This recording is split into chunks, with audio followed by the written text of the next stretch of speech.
الرجیم بسم اللہ الرحمن الرحیم فلا وربک لا یؤمنون حتی یحکموک صدق اللہ العظیم صدق الرسول النبی الکریم الامین ان اللہ وملائکاتہ یصلون علی النبی یا ایھا الذین آمنوا صلوا علیہ وسلموا تسلیما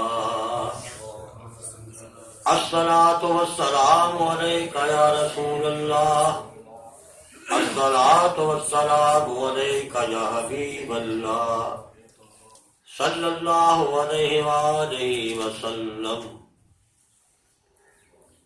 محترم حضرات گرامی،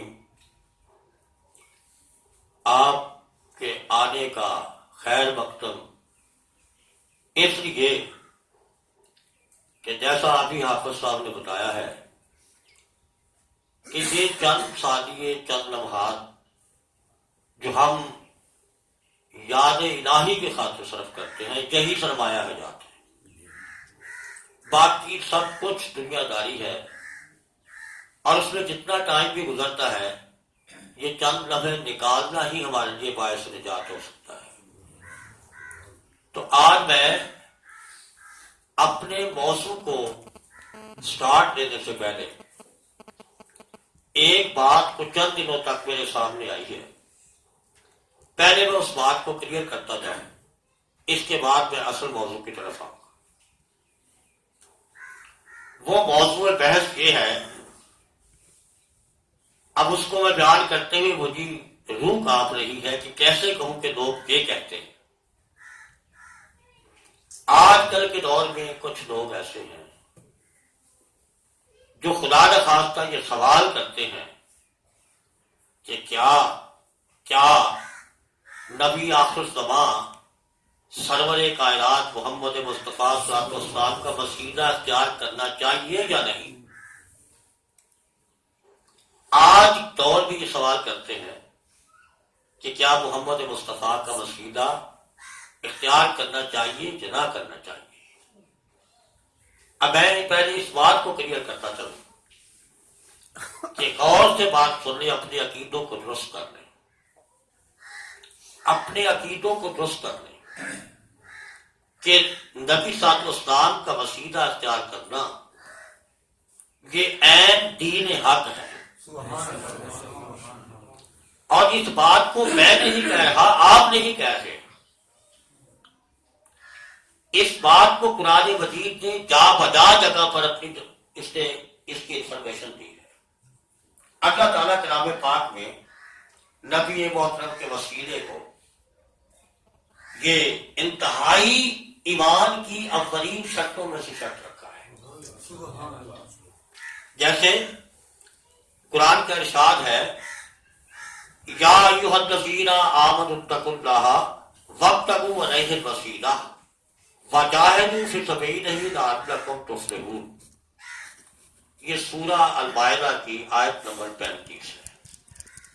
اے ایمان والو، اللہ سے ڈرو اور اللہ کا قرب حاصل کرنے کے لیے اس تک وسیلہ تلاش کرو۔ خود قرآن اللہ کا حکم ہے، اللہ کہہ رہا ہے کہ پہلی بات یہ ہے کہ اللہ سے ڈرو اور اللہ کا قرب حاصل کرنے کے لیے اس کے لیے وسیلہ تلاش کرو۔ اور ایک دوسری جگہ ارشاد ہوا، اولئک الذین یدعون یبتغون الی ربہم الوسیلہ ایہم اقرب ویرجون رحمتہ ویخافون عذابہ۔ یہ سورہ بنی اسرائیل میں فرمایا، آیت نمبر 57، کہ وہ مقبول بندے، اللہ کے وہ مقبول بندے جنہیں یہ کافر پوجتے ہیں۔ کافر جو تھے دین حق سے ہٹ کے اللہ کے علاوہ انہوں نے مختلف بت بنائے ہوئے تھے اور کسی شخصیات کی پوجا بھی کرتے تھے، جیسے عیسیٰ علیہ السلام کو خدا کا بیٹا سمجھ کر پوجا جاتا تھا، عزیر علیہ السلام کو اس کی پوجا کی جاتی تھی۔ اس طرح جو انہوں نے بت بنائے ہوئے تھے کچھ اور اس کی پوجا کرتے تھے۔ اللہ فرماتا ہے کہ وہ مقبول بندے جنہیں یہ کافر پوچھتے ہیں ان کا اپنا یہ عالم ہے کہ وہ خود اپنے رب کی طرف وسیلہ ڈھونڈتے ہیں. یعنی جن کو یہ خدا بنا رہے ہیں وہ مقرب بندے بھی اللہ کی طرف وسیلہ ڈھونڈ رہے ہیں، تلاش کر رہے ہیں. کیوں؟ اقرب ایہم اقرب، وہ یہ دیکھ رہے ہیں کہ کون ہے جو اللہ کے زیادہ قریب ہے، جس کو وسیلہ بنایا جائے. تو اس بات سے بذات خود وہ لوگ جو مقرب ہیں وہ بھی وسیلے کی تلاش میں ہیں. تو قرآن کی نص ہے یہ کہ وسیلہ تلاش کرنا قرآن کی نص ہے. اللہ کے مقرب بندوں کو بارگاہ الہی میں وسیلہ بنانا یہ اللہ نے واجب بنا دیا ہے. لہذا وسیلے کا انکار کسی طریقے سے اس کو توحید کے خلاف نہیں سمجھا جاتا. وسیلہ اختیار کرنا عین توحید کی ایک شکل ہے، اور یہ جو اس کا انکار کرتا ہے وہ واضح قرآن کی اصول تعلیمات کا انکار ہے. آپ پوچھیں آپ حضرت یوسف علیہ السلام سے اور جگہ قرآن کیا بتا کہتا ہے، میں تو چاہتے کہ اشارے دوں گا آپ کو. یوسف علیہ السلام جب آپ کے غم میں آپ کے والد محترم یعقوب علیہ السلام رو رو کے آنکھوں کی بینائی چلی گئی. اب رونے کے بعد اس کی بینائی ختم ہو گئی، اندھی ہو گئی آنکھیں. اس غم میں، اس دکھ میں یوسف علیہ السلام میں. تو جب زیادہ قصہ مطلوب نہیں، صرف مقام تک پہنچانا ہے. جب پھر یوسف علیہ السلام کے 11 بھائی مصر میں جا کے یوسف علیہ السلام کو ملتے ہیں اور انہیں ان سے پتا چلا کہ میرے والد کی بینائی وہ ختم ہو گئی ہے. اب کیا ہوا؟ وہاں پر یوسف علیہ السلام جو آج طریقہ ہمیں کہا جا رہا ہے کہ وسیلے کی کوئی ضرورت نہیں، اللہ سے دعا مانگو. وسیلے کی ضرورت نہیں ہے، اللہ سے دعا مانگو. اب یوسف علیہ السلام پیغمبر ہیں اللہ کے، تو انہیں چاہیے تھا نا کہ جب انہیں پتا چلا کہ میرے والد کی آنکھیں ختم ہو گئی ہیں، بینائی ختم ہو گئی ہے، تو ہاتھ اٹھاتے جانتا میرے والد کی آنکھیں بینائی عطا فرما دے. یہ کہنا چاہیے تھا نا. یا پھر یعقوب علیہ السلام بناتے خود نبی ہیں، وہ بھی دعا کرتے یا اللہ میری آنکھوں کی بینائی واپس کر دے. لیکن یوسف علیہ السلام نے ایسا نہیں کیا. کیا کیا آپ نے اپنا کرتا اتار کے اپنے بھائی کو دیا کہ یہ کرتا لے جاؤ، میرے والد کی آنکھوں پر رکھنا، اس کرتے کے وسیلے سے ان کی بجائے واپس آ جائے. وسیلے کا درس دیا. اب قرآن کہتا اذهبوا بقمیصی ھذا فألقوہ علی وجہ ابی جات وسیلہ، اور میرا کرتا لے جاؤ، میرے باپ کی آنکھوں پر منہ پر ڈالنا، اس کرتے کی وسیلے سے ان کی بجائے واپس آ جائے. تو آپ نے وسیلہ دیا، آپ نے ڈائریکٹ دعا نہیں مانگی کہ اللہ میرے باپ کی بجائے واپس کر دے. وہ اپنا کرتا وسیلے کے طور پر دیا. تو اگر آپ ہم وسیلے کا انکار کرتے ہیں، اس قرآن کی نص کو، اس قرآن کے بیان کو کہاں لے جائیں گے؟ کیسے لے جائیں گے؟ اب اس میں اگر انکار کرتے ہیں تو 2 پیغمبروں کی سنتوں کا انکار ہوتا ہے. حضرت یعقوب علیہ السلام کی سنت کا بھی انکار ہوتا ہے، حضرت یوسف علیہ السلام کی سنت کا بھی انکار ہوتا ہے. تو وہ کیسی توحید ہے؟ میں تو حیران ہوں اس کو توحید کا نام کیسے دیا جاتا ہے. وہ توحید ہے کیسی جو ہمیں وسیلے سے دور لے جاتی ہے؟ وسیلہ تو خود رب نے قرآن میں بارہا اس کا ذکر کیا ہے. اب ایک اور حیرت کی بات بتاؤں، یہ تو چلو قرآن کا حکم ہو گیا نا. اب نبی کریم صلی اللہ علیہ وسلم کی زندگی میں آپ دعا کیسے مانگتے تھے؟ نبی محترم دعا کیسے مانگتے تھے؟ ان کی بات میں بتاتا ہوں کہ آپ کا دعا کرنے کا طریقہ کیا تھا. آقا دو جہاں خود بھی وسیلے سے دعا کرتے تھے. یہ حدیث کی کتابیں اٹھا کے ان کو پڑھنے سے پتہ چل جائے گا کہ نہیں ماننا کسی کو نہ مانو، اس کی مرضی. آپ حضور صلی اللہ علیہ وسلم بھی وسیلے کے ساتھ دعا کرتے تھے. اب میں اس سلسلے میں وہ حدیث آپ کو بیان کر رہا ہوں جو کسی محدث نے آج تک اس کا انکار نہیں کیا. وہ صحیح حدیث ہے، اور وہ کیا ہے؟ جب مولا کائنات حضرت علی کی والدہ حضرت فاطمہ بنت اسد کا انتقال ہوا وصال ہوا. حضرت علی کی والدہ فاطمہ بنت اسد کا وصال ہوا تو حضور پرانور انتہائی غمگین تھے. کیوں غمگین تھے زیادہ؟ کیونکہ فاطمہ بنت اسد آپ کی چچی تھی اور آپ کو ماں کی طرح پالا تھا، اس کی آغوش میں حضور نے پرورش پائی تھی. لہذا آپ کو ان کے وصال کا انتہائی غم تھا، دکھ تھا. جب قبر تیار ہوئی تو آقا صاحب السلام خود قبر میں جا کے لیٹے پہلے.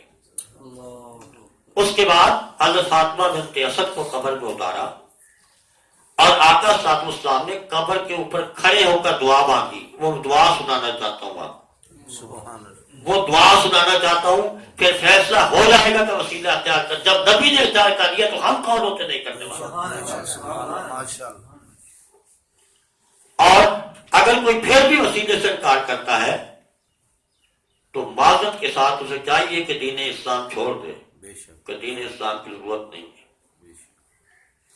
اب دعا سن لیں جو آقا صاحب السلام نے ام علی المرتضیٰ کی قبر پر دعا کی. دعا کرتے ہیں اللہم الذی یحیی و یمیت وحی لا یموت اغفر لی امی فاطمہ بنت اسد وذکرہ محبت. اے اللہ جو زندہ اور سلامت ہے، اے اللہ تو زندہ اور سلامت ہے، قائم و دائم ہے، جس پر موت نہیں آتی، میری ماں فاطمہ بنت اسد کو بخش دے.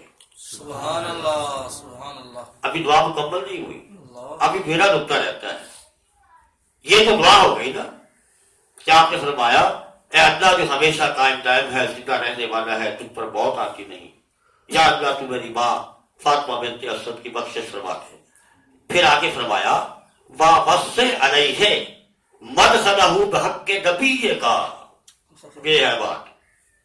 اور ان کی قبر کو کشادہ کر دے، تجھ کو تیرے نبی مصطفیٰ کا واسطہ، خود اپنا واسطہ دیا ہے، خود اپنا وسیلہ دیا ہے.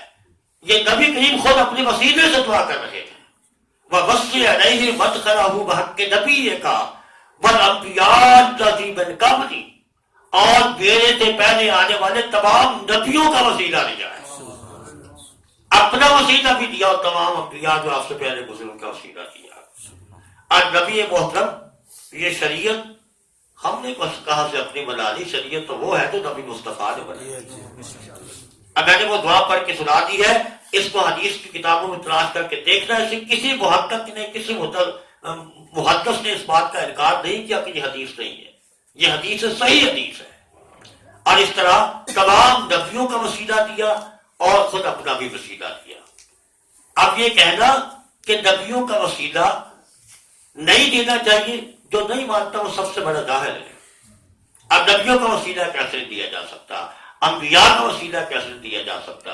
اور پھر ایسا وسیلہ جو کہ خود سردار الانبیاء کا وسیلہ، اس سے انکار کر رہے ہیں. نبی کو طلاق بات رہے. لہذا آپ کی دعا میں نے پڑھ کے سنائی. اس کے بعد فرماتے ہیں سیدنا فاروق اعظم، آپ کہتے ہیں کہ آقا صاحب السلام نے مجھے فرمایا کہ جب آدم علیہ السلام زمین پر آئے تو اللہ سے دعا مانگی. آدم علیہ السلام کو جب جنت سے زمین پر بھیجا گیا تو آدم علیہ السلام زمین پر آ کے دعا مانگ رہے ہیں.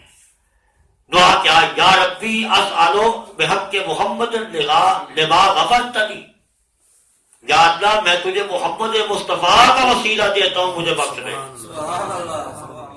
آدم علیہ السلام دعا مانگ رہے ہیں محمد مصطفیٰ کے وسیلے سے. اور اللہ پاک نے فرمایا فقد غفرت لک ولولا محمد ما خلقت، کہ تو نے محمد مصطفیٰ کا وسیلہ دیا، میں تجھے معاف کرتا ہوں، اور اگر میں محمد کو پیدا نہ کرتا تو تجھے بھی نہ بناتا. یہ میں نے کوٹیشن دی ہے، اس کو تفصیل میں نہیں کیا. اب اس کے بعد اب اس سے کون انکار کر سکتا ہے؟ یہ محمد مصطفیٰ کی خود جو آپ کی زبان سے دعا ہے فاطمہ بنت اسد کی قبر پر، اور یہ آدم علیہ السلام کی دعا ہے، یہ جو وسیلہ اختیار کر رہے ہیں. پھر ہم نے کون سی توحید نکال دی ہے جو لوگ یہ کہتے ہیں کہ وسیلہ مصطفیٰ اختیار نہیں کرنا چاہیے؟ وسیلے کی ضرورت نہیں ہے، ڈائریکٹ اللہ سے مانگو. وسیلہ تو ڈیفینیٹ اللہ نے خود دیا ہے. اب ایک اور واقعہ چھوٹا سا سنا کے میں اپنے اصل موضوع پر آتا ہوں. اسی سلسلے میں ایک نابینا تھا، آنکھیں نہیں تھی، بینائی نہیں تھی آنکھوں کی، وہ حضور صلی اللہ علیہ وسلم کے پاس آیا اور اس نے عرض کی یا رسول اللہ صلی اللہ علیہ وسلم میری آنکھیں نہیں ہیں، میرے لیے دعا کریں۔ آپ نے فرمایا تم ایسے کرو، گھر جاؤ، گھر جا کے وضو کرو، وضو کر کے 2 نفل ادا کرو، اور پھر جو میں دعا کہتا ہوں وہ کر کے تو پھر دعا مانگو، اللہ قبول کرے گا۔ سبحان اللہ۔ اور وہ دعا کیا تھی؟ اللہم انی اسالک وتوجہ الیک بمحمد نبی الرحمت یا محمد، اے اللہ میں تجھ سے سوال کرتا ہوں، تیری رحمت سے متوجہ ہوتا ہوں، اور نبی رحمت عالم کے وسیلے سے، نبی پاک کے وسیلے سے دعا مانگو۔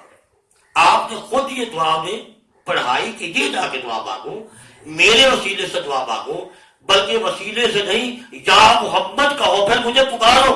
سبحان اللہ۔ جو پکارنے پر منع کرتے ہیں، حضور خود کہتے ہیں کہ جب مجھے پکارو اور دعا مانگو، تو وہ کہتے ہیں کہ انہوں نے ایسے ہی جا کے کیا تو اللہ تعالیٰ نے فوری آپ کی بینائی واپس کر دی۔ سبحان اللہ۔ اب عثمان بن حنیف ایک صحابی تھے نہ، انہوں نے بیان فرمایا کہ صحابی کی جو آنکھیں ہوئی تھی۔ اب یہ دور اب پورا ہوا، یہ تو حضور کے زمانے کا واقعہ ہے، حضور موجود تھے، آپ چلے گئے وہاں دعا مانگ دی۔ اب کچھ لوگ کہتے ہیں کہ حضور جب موجود تھے تو پھر ٹھیک ہے، جب اس ظاہری دنیا سے رخصت ہو گئے تو پھر کہتے ہیں آپ ٹھیک نہیں ہیں، اب نہیں، اب حضور چلے گئے نا، اب نہیں۔ اب یہ بھی سن لیں، اب یہ بھی سن لیں، یہ جب موضوع مکمل ہم ڈسکس کریں گے تو وہ ساری باتیں کٹا نکال کے آپ کے سامنے رکھوں گا کہ حضور کے بعد صحابہ کا طریقہ کار کیا تھا۔ سبحان اللہ۔ ایک نقطہ یہاں دے دیتا ہوں، تو وہ شخص جس کی بینائی واپس آئی تھی حضور صلی اللہ علیہ وسلم کی اس دعا مانگنے سے، اب دور گزرتا گیا، حضرت عثمان غنی کا دور آ گیا، وہ شخص زندہ تھا، حضرت عثمان غنی کا دور آ گیا تو وہ شخص ابھی زندہ تھا جس کی بینائی جس کو حضور نے دعا مانگی تھی، بتائی تھی، جاؤ میرے وسیلے سے دعا مانگو، مجھے پکار کے دعا مانگو، اللہ تمہیں قبول کرے گا۔ وہ شخص جو ہے حضرت عثمان کے دور تک زندہ تھا۔ حضرت عثمان کے دور میں ایک اور شخص تھا جس کو حضرت عثمان سے کوئی کام تھا، ان سے ملنا تھا، وہ بار بار جاتا تھا، وہاں جو دربان تھے اس کو بار جاتی نہیں ہوتی، اس کو اندر نہیں جانے دیتے تھے، اس کو روک لیتے تھے۔ تو اس نے کہیں ذکر کیا اس صحابی سے، اس نابینا صحابی سے، اس کی آنکھیں ٹھیک ہوئی تھی۔ انہوں نے کہا اچھا تم ایسے کرو، مجھے نبی پاک صلی اللہ علیہ وسلم نے اپنے دور میں اپنے وقت میں یہ بات بتائی تھی کہ ایسے دعا مانگو میرے وسیلے سے، تو بھی گھر جا کے دعا مانگو، پھر آ کے دیکھنا۔ وہ گئے، انہوں نے اسی طریقے سے وضو کیا، مطلب دعا مانگی، مصطفیٰ کے وسیلے سے دعا مانگی، تو جیسے یا وہ درباری جو اس کو دھکے دیتے تھے بڑے عزت و احترام سے پکڑ کے حضرت عثمان کے پاس لے گئے۔ یہ حضور کے بعد کی بات ہے۔ تو میں کہہ رہا ہوں کہ بات یہ ہے کرنے والی کہ یہ جو نکتہ تھا میرے سامنے آیا، اس کو میں نے اپنے اس موضوع سے پہلے ڈسکس کرنا مناسب سمجھا۔ تو نکتے سے ثابت ہوئی بات کہ محمد مصطفیٰ کا وسیلہ اور بزرگان دین کا وسیلہ اور یار ولیوں کا وسیلہ یہ قرآن کی نص سے ثابت ہے، یہ ہم اپنے طور پر نہیں کہتے۔ اب جس نبی کا وسیلہ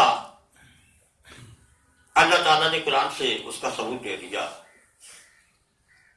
اس کے لیے کچھ لوگ ایسے ہیں جو پھر بھی اس بات پر عمل نہیں کرتے۔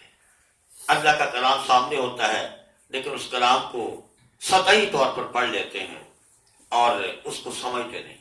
نبی مصطفیٰ کی شان بیان کرنے میں، آپ کی قدر و منزلت بیان کرنے میں، آپ کا مرتبہ اور آپ کی جو منصب ہے اس کو بیان کرنے میں، قرآن کریم نے جس میں اللہ تعالیٰ نے نبی کریم صلی اللہ علیہ وسلم کا جو بیان کیا ہے، ان کا حیثیت بیان کی ہے، اس کو ذرا غور کریں نا، تو اس میں کچھ لوگوں کی اس ہٹ دھرمی کی وجہ سے اللہ نے کچھ ایسا کلام کیا ہے کہ اس کلام پاک میں قسمیں کھا کر محمد مصطفیٰ کی شان کو بیان کیا ہے، قسمیں کھا کر۔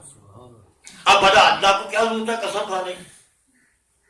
اللہ کی ذات تو قادر مطلق ہے، اس کو کہہ دینا کافی ہے، اس کو قسم کھانے کی کیا ضرورت ہے؟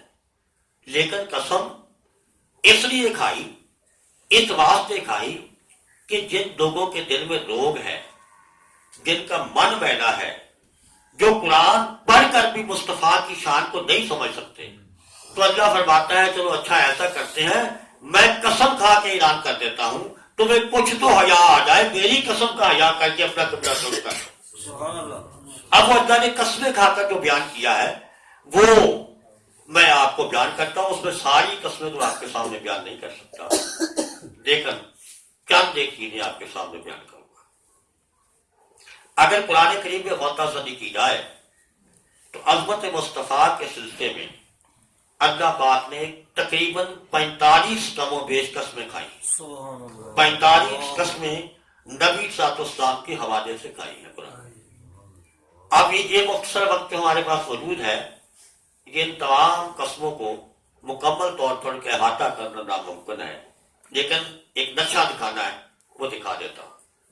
اب قرآن کی پہلی قسم، فلا وربک لا یؤمنون حتی یحکموک، یہ سورہ نساء کی آیت نمبر 65۔ اس کا ترجمہ ہے ہرگز نہیں، اور قسم ہے آپ کے رب کی، ہرگز نہیں، قسم ہے آپ کے رب کی۔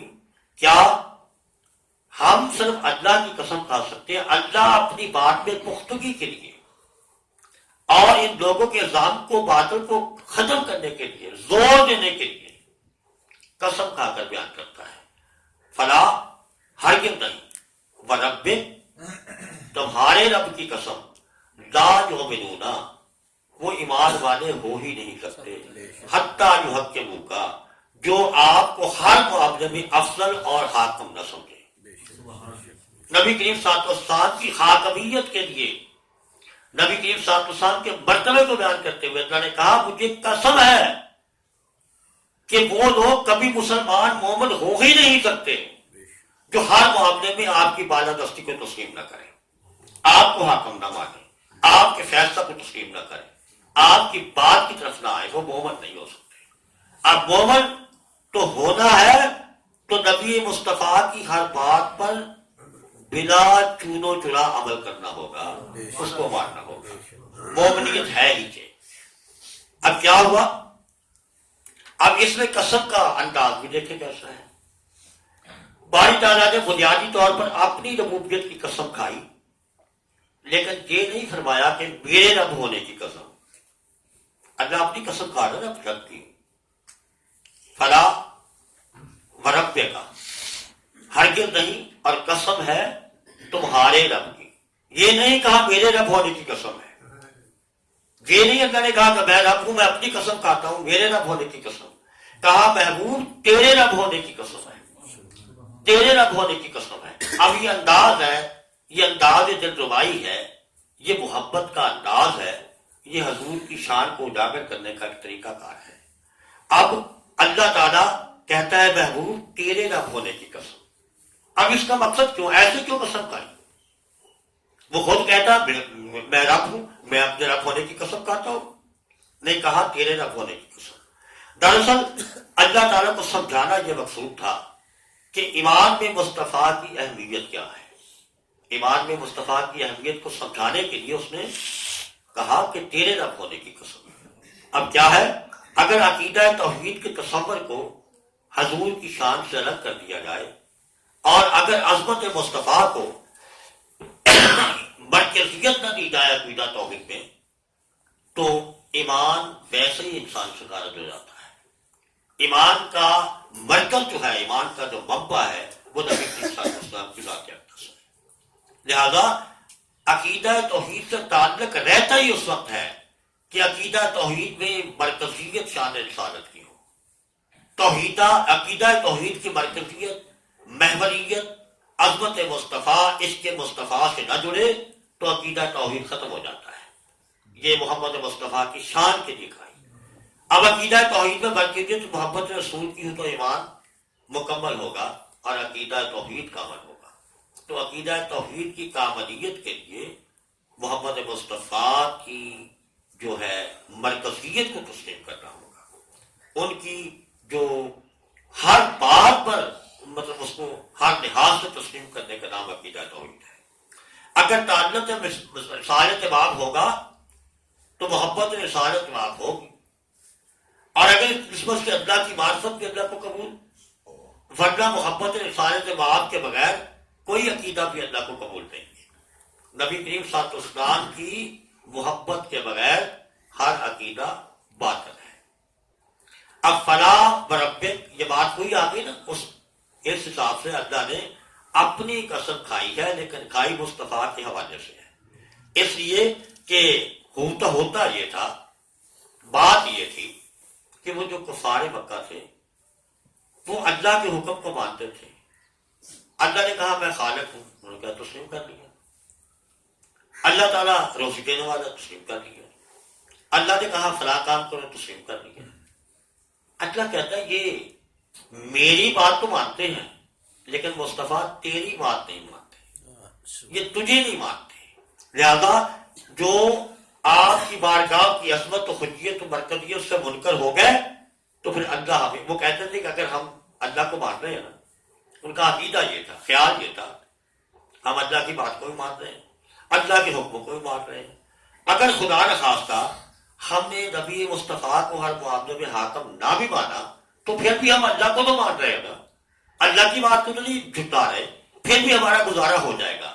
لیکن اللہ نے فرمایا فلا وربک، ہرگز نہیں، مجھے تمہارا یہ عقیدہ قابل قبول نہیں ہے، کیونکہ جب تک تم محمد مصطفیٰ کو نہ مانو اتنی دیر تک مجھے ماننے کا سوال ہی پیدا نہیں ہوتا. یہ بات سمجھانے کے لیے اللہ نے یہ بات کی ہے. اب آگے سورہ نساء کی ایک آیت اس بات کو بیان کرتی ہے، وَإِذَا قِيلَ لَهُمْ تَعَالُوا إِلَىٰ مَا أَنزَلَ اللَّهُ وَعَلَى الرَّسُولِ رَأَيْتَ الْمُنَافِقِينَ يَصُدُّونَ عَنْكَ صَدُودًا. اور جب ان سے کہا جاتا ہے کہ آؤ اس حکم کی طرف جو اللہ نے نازل فرمایا اور رسول کی طرف، تو آپ منافقین کو دیکھیں گے کہ وہ آپ سے پہلو تہی کرتے ہیں. جو حضور کی ذات سے پہلو تہی کرے قرآن اس کو منافق کہتا ہے. بے شک وہ اللہ کا حکم مان رہا ہے.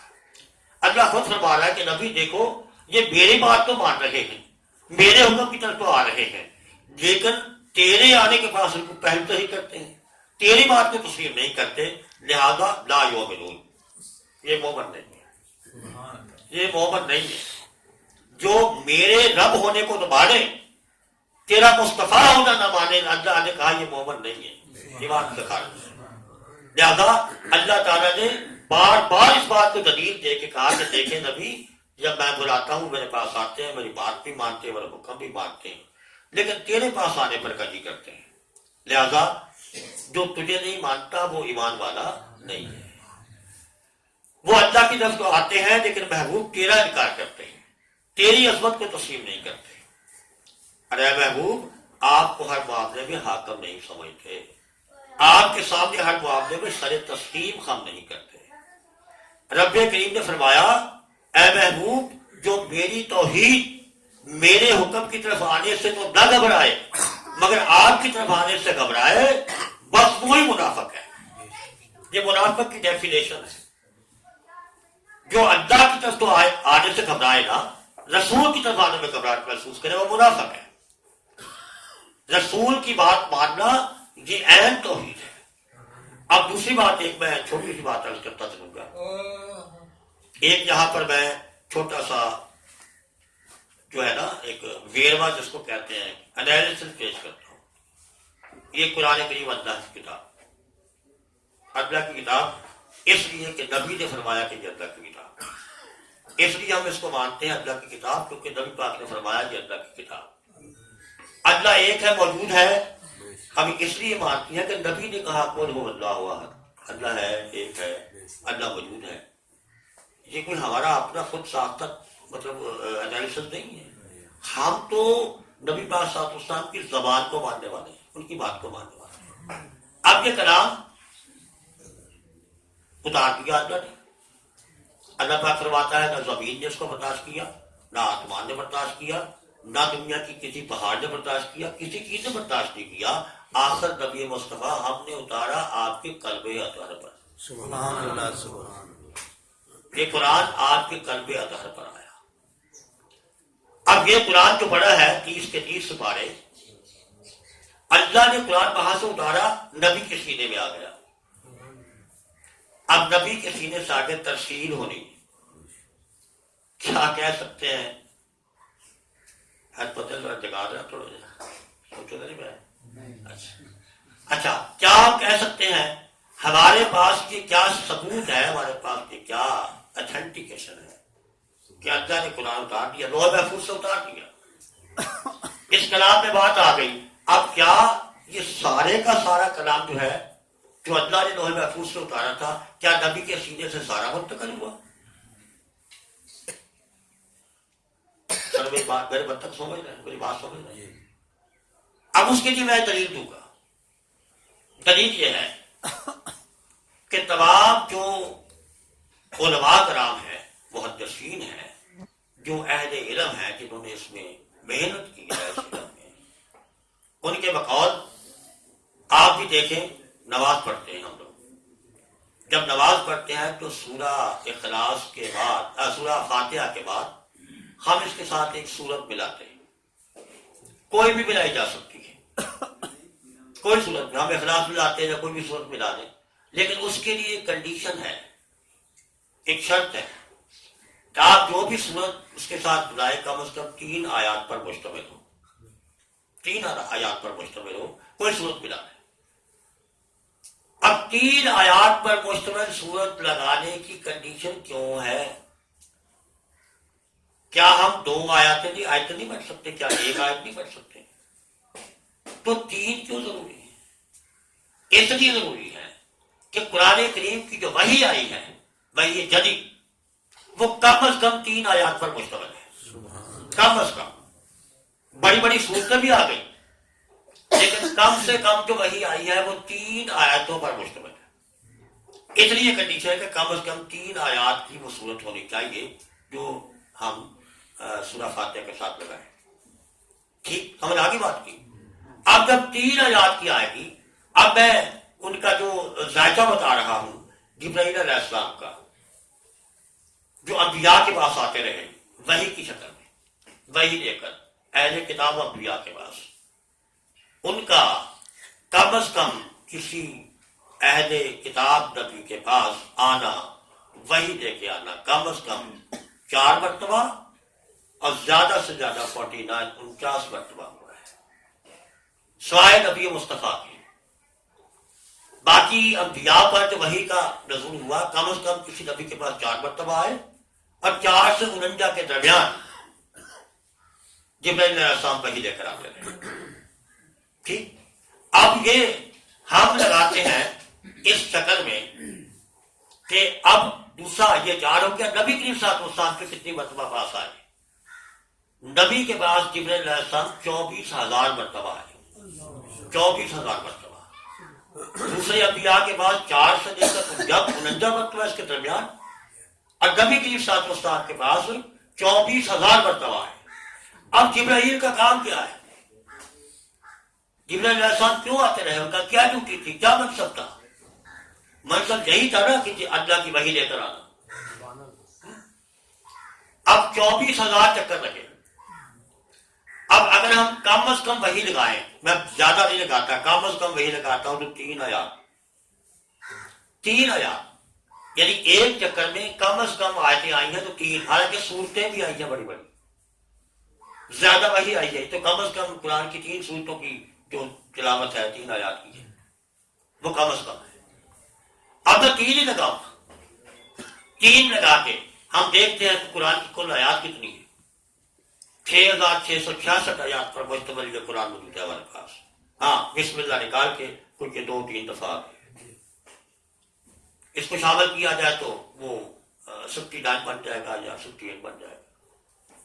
6,666 آیات آئیں، اور ایک چکر میں جبرائیل آتے ہیں تو میں 3 آیات لگاتا ہوں، پوری سورت نہیں لگاتا.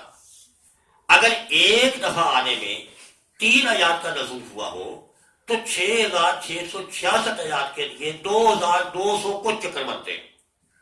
2,300 چکر لگانے، 2,300 چکر لگانے. میری بات کو فالو کر رہے ہیں؟ سمجھ آ رہا ہوتا؟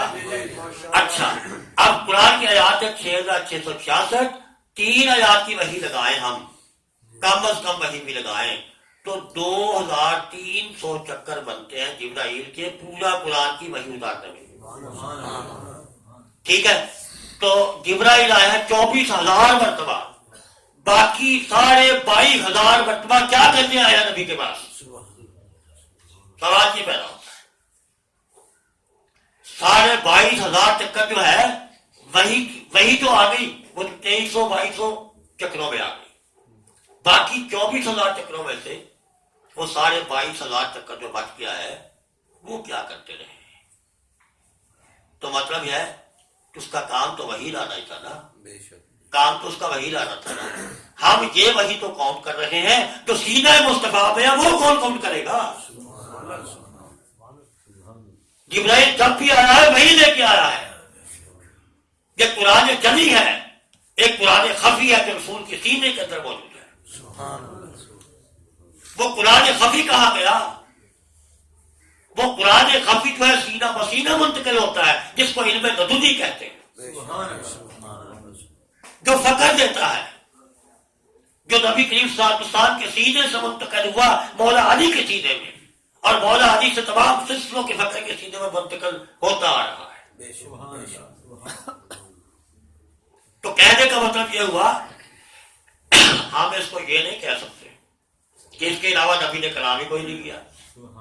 قرآن کہتا ہے نبی جو بولتا ہے سب وہی ہے. نبی جو کہتا ہے وہ اپنی طرف سے کچھ نہیں کہتا، وہی الہی ہوتی ہے. جب وہی الہی ہوتی ہے تو پھر یہ حق ہے وہ بھی حق ہے.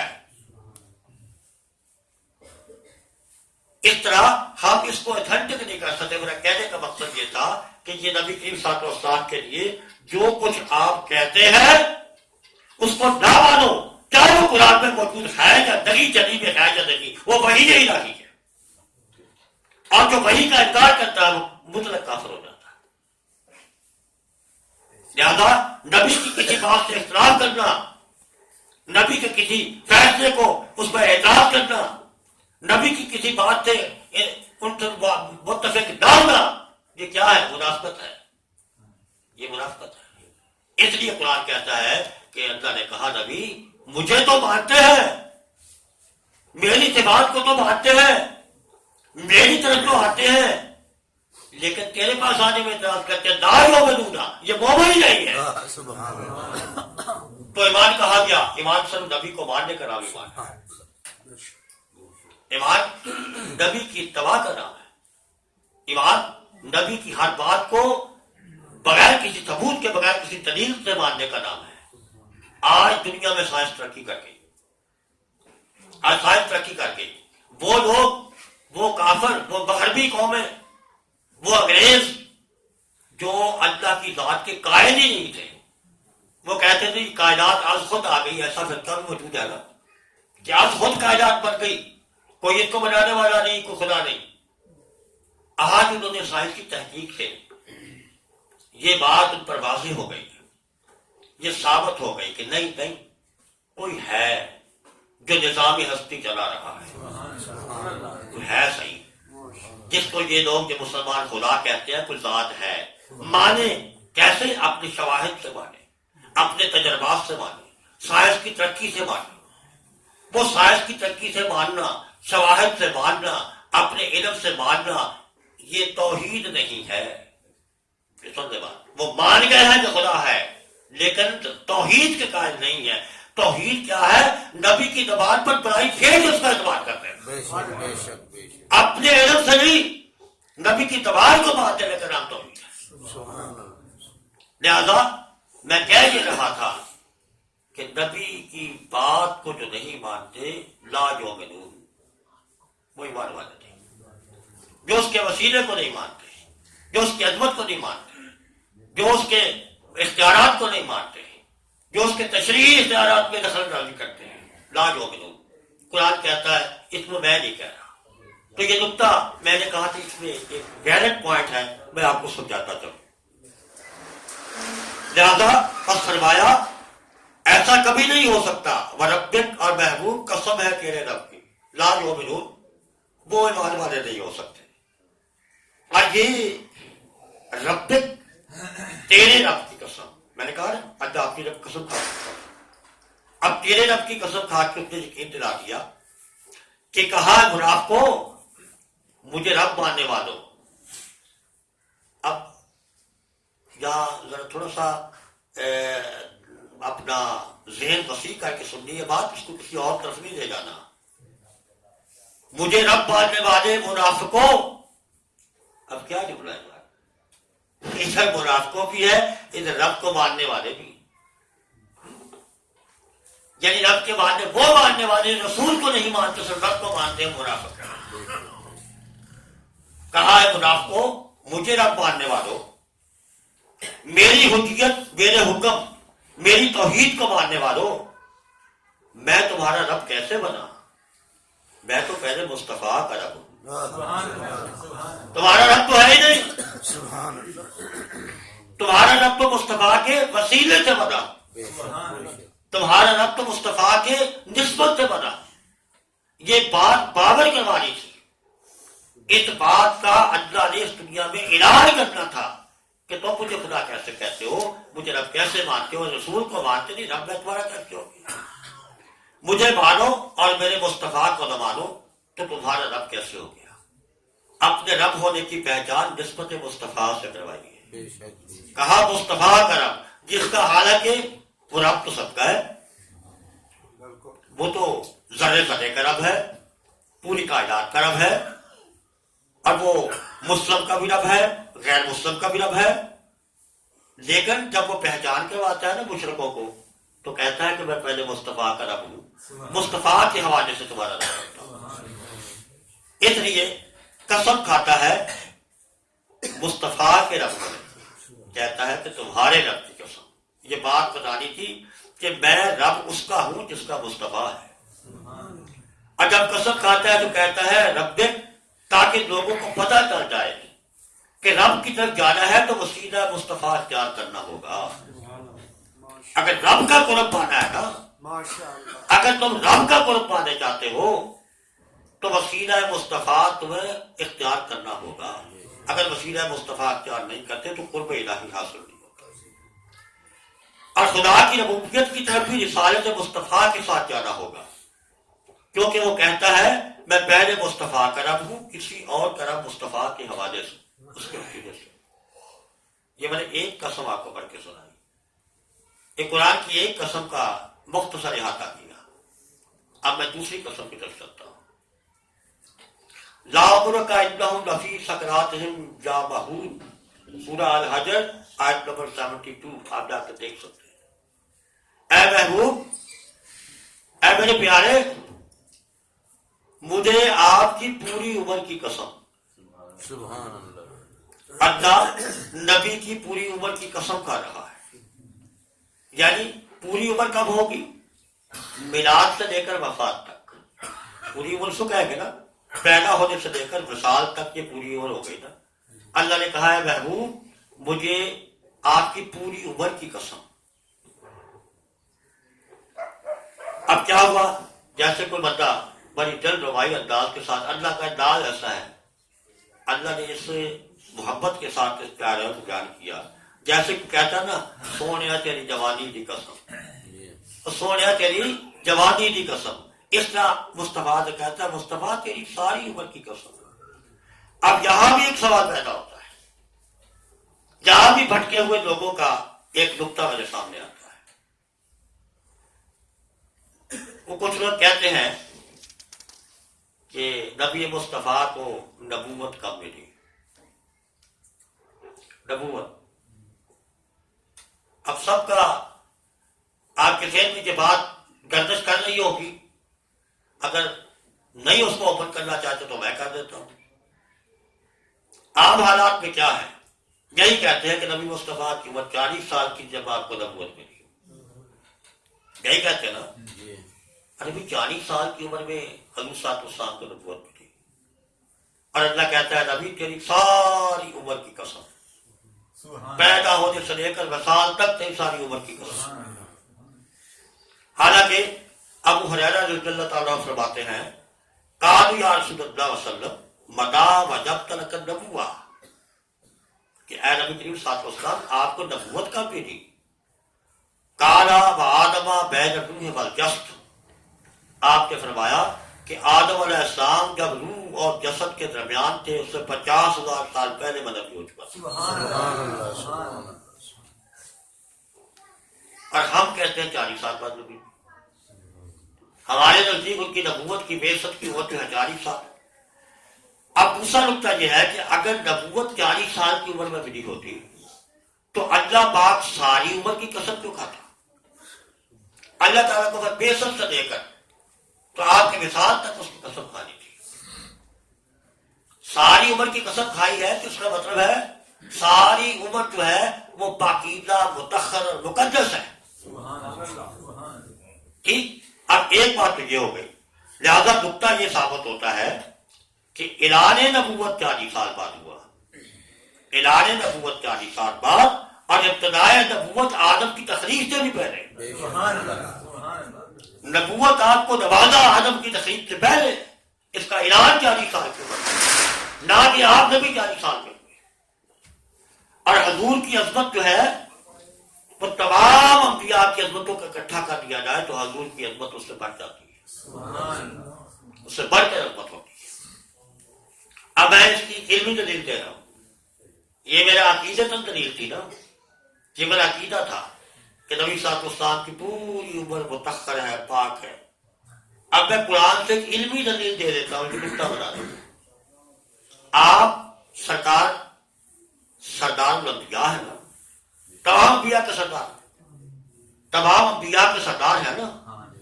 اچھا، اب کیا ہوا؟ عیسیٰ علیہ السلام پیدا ہوئے بن باپ کے، کہتے ہیں نا، عیسیٰ علیہ السلام بن باپ کے پیدا ہوئے۔ اب بی بی مریم سلام اللہ علیہ پریشان ہو گئی، ارے مجھے تو، میں تو 5 سال عورت ہوں، مجھے تو کسی مرد نے چھوا تک نہیں، میں کیا جواب دوں گی قوم کو؟ یہ بچہ کہاں سے آ گیا ہے؟ ایسی بات؟ اچھا، پریشان ہوئی تو حکم ہوا بی بی پریشان نہیں ہونا، جب تو اسے بچے کے بارے میں کچھ سوال کرے تو بچے کی طرف اشارہ کر دینا، بھولے کی طرف، کہ خود ہی جواب دے دے۔ تو کیا ہوا؟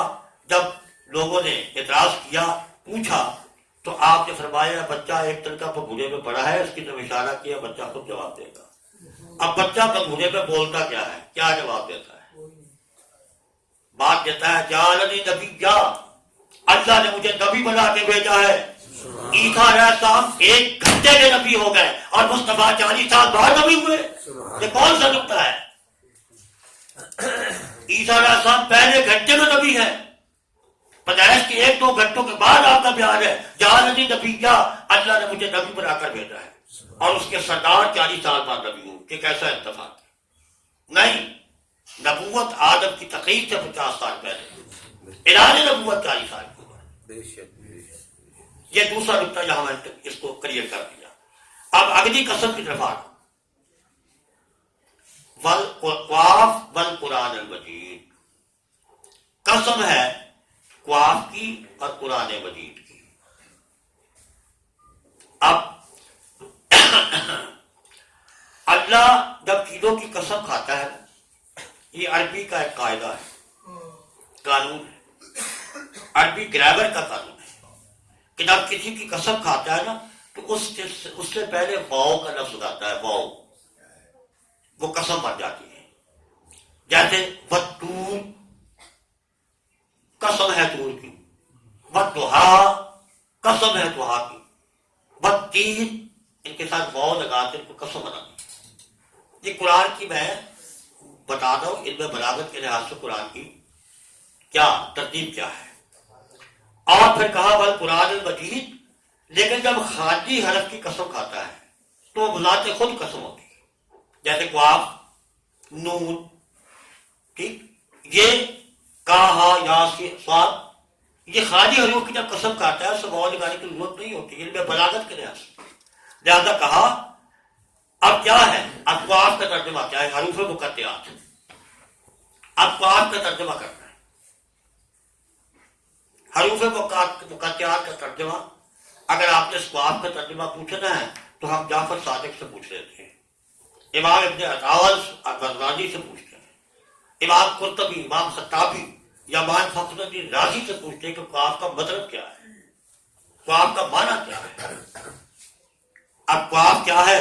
اس کا مطلب ہے اقسم اللہ بقوت قلب محمد، یہ مطلب ہے اقسم اللہ بقوت قلب محمد، قسم ہے قوت قلب محمد کی، اللہ نے نبی کے اس قلب کی قسم کھائی۔ یہ قاف کا مطلب ہے یہ سینہ مصطفیٰ کی قسم کھا رہا ہے۔ اور یہ قسم کیوں کھائی؟ اس لیے کہ میں نے قرآن نازل کرنا تھا، کوئی اس بوجھ کو اٹھا نہیں سکا، تو اے محمد صلی اللہ علیہ وسلم یہ تیرے قلب نے اٹھایا، لہٰذا میں تیرے اس قلب کی قسم کرتا ہوں۔ یہ حضور کی شانیں بیان ہو رہی ہیں قسموں کی شکل میں۔ اب کیا ہے؟ اللہ تعالیٰ نے حضور کا ظرف اتنا اعلیٰ بنا دیا تھا کہ قرآن جو جبرائیل کے ذریعے نازل ہوا وہ وحی کے ذریعے ان پر اترتا رہا، واسطے کے ذریعے پر جو وحی کی گئی وہ وحی ہوتی رہی، لیکن ایک وقت ایسا آیا جب واسطہ بھی نہیں تھا، وَالنَّجْمِ إِذَا هَوَىٰ وَمَا ضَلَّ ثُمَّ دَنَا فَتَدَلَّىٰ فَقَابَ قَوْسَيْنِ أَوْ أَدْنَىٰ۔ ایک وقت ایسا آیا جب سورہ نجم فرماتی ہے کہ جب اللہ اور اس کے رسول کے درمیان قاب قوسین کا فاصلہ رہ گیا، نہ تو جبریل تھا ساتھ، نہ کوئی اور تھا، صرف ایک دینے والا تھا، ایک لینے والا تھا۔ ایک تو یہ غلط کیا نا کہ وہ جبرائیل کے ذریعے اترا تو قلب پر آپ نے بتا دیا، تو جب ڈائریکٹ جو وحی ہوئی جہاں نزول ہوا وہ محمد مصطفیٰ کے قلب اطہر نے وہ بھی اٹھا لیا۔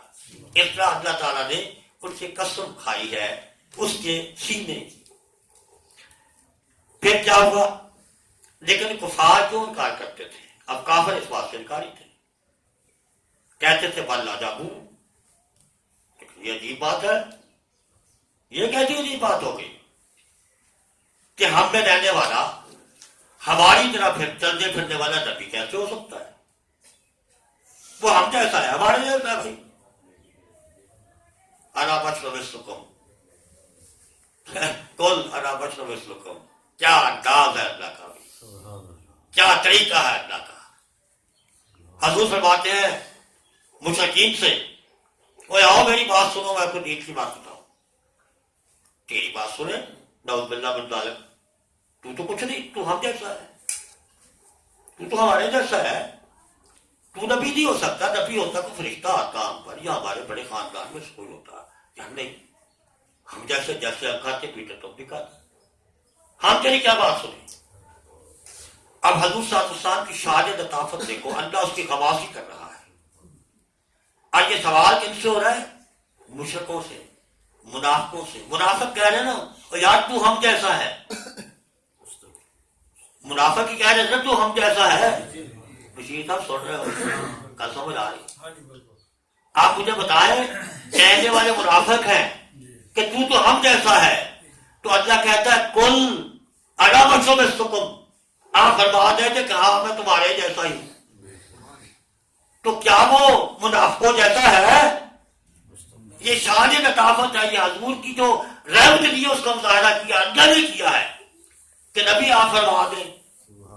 کیوں فرما دیں؟ کہ چلو بھائی آج جہاں ہماری مجلس میں ایک بندہ ہونا، کوئی دو بندے، ایک ذرا غریب ہے، ایک غریب ہے، ایک امیر ہے، ایک امیر ہے، امیر کی بات وہ کرنا شروع کرے گا تو سارے لوگ اس کو مثلاً بوچھوں کو سنیں گے کیا کہتا ہے۔ غریب کہے گا میری بات تو سنو گے، چل چل تیری بات سنیے، تو کون کیا تو کرنی ہے بات، تیری بات کی اہمیت کی ہے، نہیں سنتے۔ وہ بار بار کہتا ہے یار سن تو لو میری بات، چلو تم مانو نہ مانو میری بات تو سن لو۔ وہ کہتے تو کیا سنیے، تو ہے کی، تیری حیثیت کی ہے۔ وہ تاج آ کے کہتا اچھا یار چلو میں کچھ بھی نہیں سی، میں زیرو ہی ہوں، میری گل تو سن لو۔ یہ انداز ہے محمد مصطفیٰ۔ تم تو کہتے ہو نا میں ہماری جیسا ہے، اور میں تمہارے جیسا ہی صحیح، لیکن میری بات سنو، خبیثوں 360 جو رکھے ان کو باہر نکالو، میرا پیغام تو یہ کسی بڑے کا ہے۔